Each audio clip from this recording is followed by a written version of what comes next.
Здравейте, колеги! Казвам се Христо Христов и заедно с Елина Маринова бих искал да ви покажа някои данни от нашия проект, който проведохме на територията на болница Пирогов през 2022-2024 година. Освен информацията, която ще ви представим там, има малко данни от изследване, което обхваща 4 годишен период.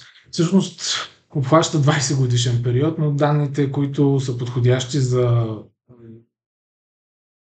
презентация, са само за последните 4 години, тъй като за предходното време институциите не са обобщавали и няма надежни и качествени данни, които да могат да бъдат използвани, за да илюстрираме ситуацията в страната. Оскъдните, които имаме, все пак говорят за същото нещо.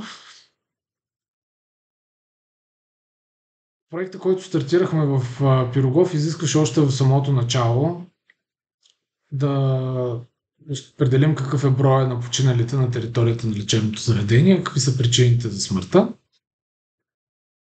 И всъщност така идентифицирахме и проблема, по който ще говорим днес. Смърт по неврологични критерии. Да преминем направо към темата. Кога сме мъртви?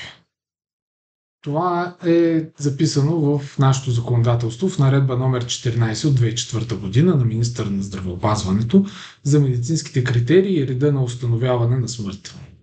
Веднага ви обръщам внимание на член 3, че към установяването на смъртта се пристъпва веднага след като стане известно нейното настъпване. И това е независимо от начините, по които се установява смъртта. Дали като трайно и необратимо прекратяване на функциите на кръвообращението и дишането, или като трайно и необратимо спиране на всички функции на главния мозък и на лична сърдечна дейност. Кой прави това? Това сме и ние, лекарите. Смъртта в лечебното заведение се установява обикновено от лекуващия или дежурния лекар, а когато е по-напреднала путрефикацията, от патоанатом или съдебен медик. Малко по-различно стоят нещата, когато се установява така наречената мозъчна смърт. Това се случва от действаща комисия в състав от 3 лекари в лечебните заведения. Като може би възниква въпроса защо 3? Не е ли достатъчен един? Достатъчен е. Причината да бъдат определени 3 е, че състоянието, при което когато не е настъпила смъртта, но все още има налична сърдечна дейност, благодарение на реанимационните грижи, които се полагат за тялото на починалия. За страничния наблюдател е трудно да се увери в настъпването на смъртта. И за по-голяма сигурност и спокойствие на обществото, 3 лекари, а и за тяхно лично спокойствие. Коя смърт е мозъчна? Всяка смърт е мозъчна. Главният мозък се приема от съвременната медицина за морфологичен субстрат на човешката личност и погиването му отбелязва края на тази личност и края на човешкия живот. При около 10% от смъртните случаи в интензивните отделения, смъртта настъпва като спиране на дишането, докато все още е налична сърдечна дейност. Това е честотата на тези състояния в интензивните отделения средно, а като процент от общо болничната смъртност, това са около 2-3% от всички случаи на смърт, настъпила на територията на лечебните заведения. Как изглежда това нещо в България? 3475 са статистическия брой хора, при които смъртта би трябвало да е установена по този начин за 4 годишен период от 2020 до 2023 година. Това по консервативни оценки. Как изглеждат нещата в действителност обаче? Само при 103 е установена смъртта за 4 годишен период. Как изглежда на картата? Виждате, че има области, в които за този същия 4 годишен период има области, в които би трябвало да има стотици случаи на установяване на смърт по неврологични критерии. София, Пловдив, Варна са най-големите. Как е в действителност?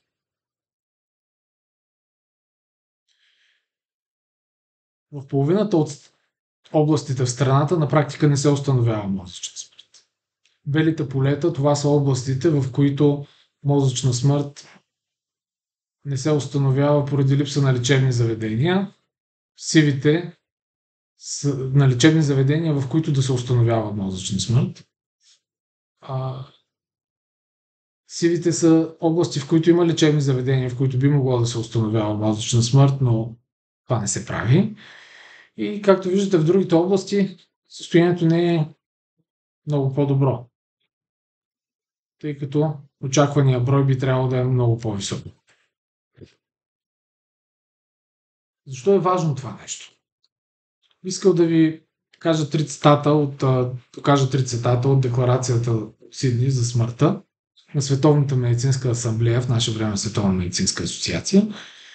Тези текстове са още от малко след средата на миналия век и са много показателни за позицията на медицинската общност като цяло.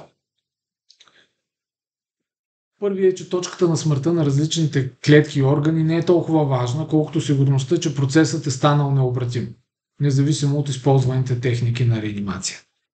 Именно, че смъртта е станала необратима. Това е ключовото нещо, което търсим при установяването на смъртта. И защо е важно? Защото от клинична гледна точка това, което ни интересува, е запазването на живота не на отделни клетки, а съдбата на човека. За нас е важна съдбата на човека и съдбата на хората, които са свързани с него.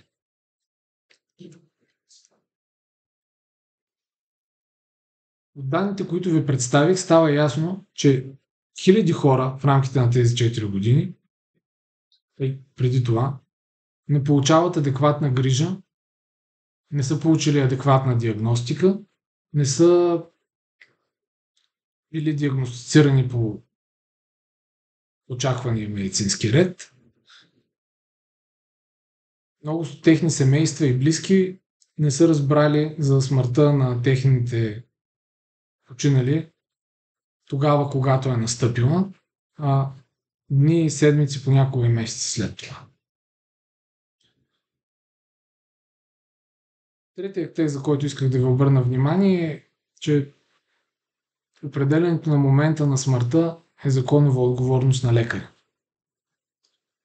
Забележете, че това не е нещо, което е вменено с закон или ни е наложено отвън. Това е мнението на самите лекари. Такова е било миналия век, такова е сега, такова е било и в миналото.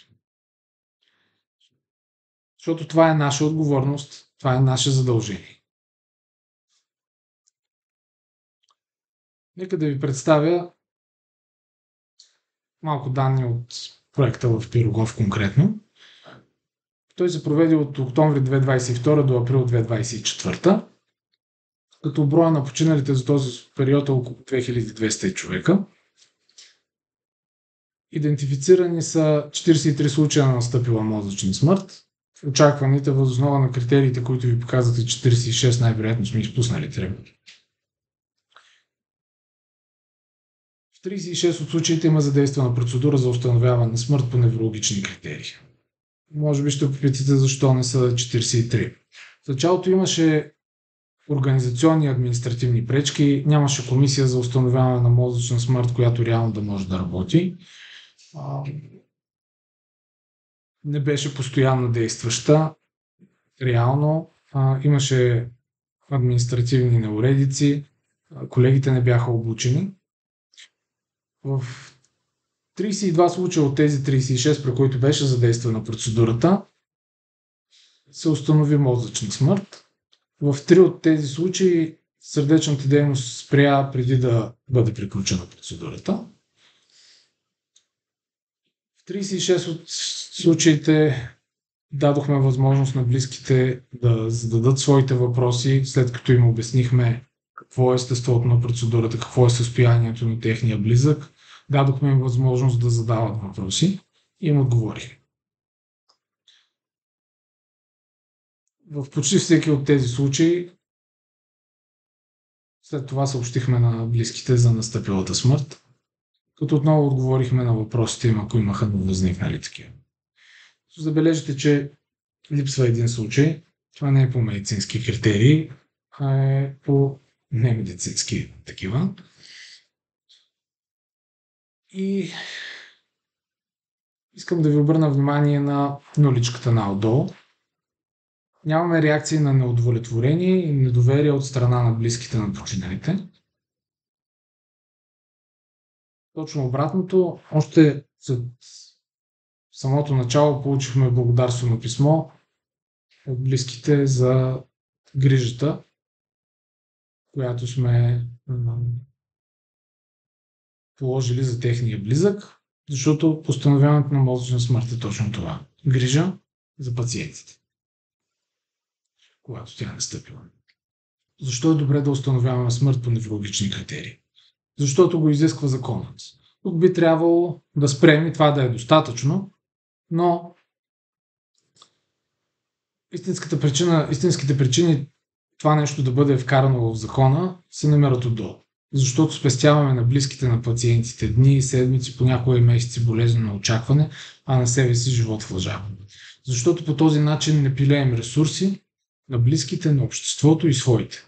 Защото е добра съвременна практика, а ние сме добри специалисти. Защото е достойно. Искам да акцентирам на тези три факта, които са важни за нас. Първото е, че установяването на смърт по неврологични критерии засяга пряко работещите в интензивните отделения и ги засяга най-пряко от всички хора. Защото това се случва на нашите дежурства, това се случва с нашите пациенти. Самите интензивни отделения и за всички останали е добре да се установява смъртта веднага, щом настъпи. И на последно място, нарочно го оставих там, защото е важно да се разбере, че установяването на смърт по неврологични критерии няма нищо общо с донорството на орган. Трупното донорство зависи от установяването на смъртта. Но установяването на смъртта не зависи и не трябва да зависи от това дали един човек или неговите близки ще се съгласят или не той да стане донор. Това е част от добрата грижа в края на живота.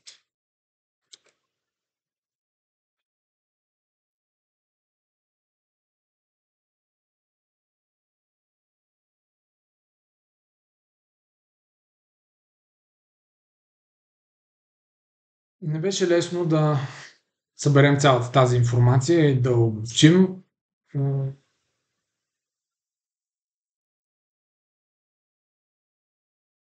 Законодателството ни изисква тя да се събира, да се докладва, но никой не обръща внимание, се оказа.